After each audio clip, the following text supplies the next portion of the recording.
আসসালামু আলাইকুম সম্মানিত ভিউয়ার্স, আপনাদের সামনে নতুন একটি ভিডিও নিয়ে হাজির হয়েছি। তা হলো সিটি কর্পোরেশন।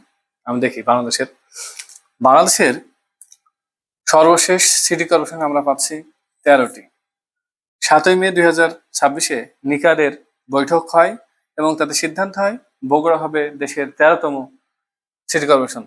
14 মে গেজেট প্রকাশ হয়। দেখি বাংলাদেশের সিটি কর্পোরেশন কোনগুলো আমরা দেখি।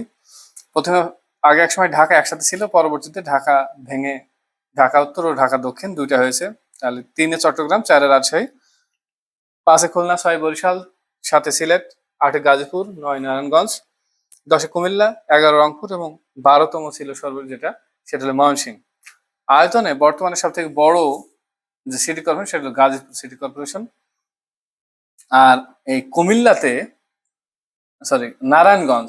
নারায়ণগঞ্জে একজন মহিলা সর্বপ্রথম যিনি সিটি কর্পোরেশনের মেয়র ছিলেন, ডক্টর সেলিনা হায়াত আইভি।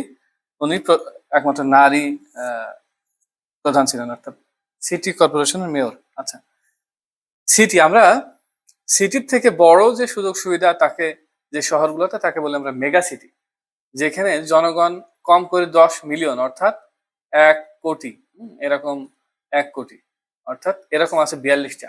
ঢাকা একটা মেগা সিটি। আর যে শহরে জনসংখ্যা 2 কোটির উপরে তাকে বলা হয় মেটা সিটি। এইটা আছে সারা পৃথিবীতে 16টি।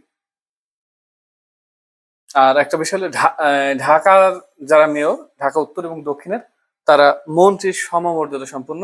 আর অন্যান্য যে সিটি কর্পোরেশনের মেয়র, ওনারা প্রতিমন্ত্রীর সমমর্যাদা সম্পন্ন। অর্থাৎ একজন প্রতিমন্ত্রী যে সুযোগ সুবিধা পায়, যে প্রোটোকল পায়, একজন অন্যান্য সিটি কর্পোরেশন মেয়রও তাই পাবে।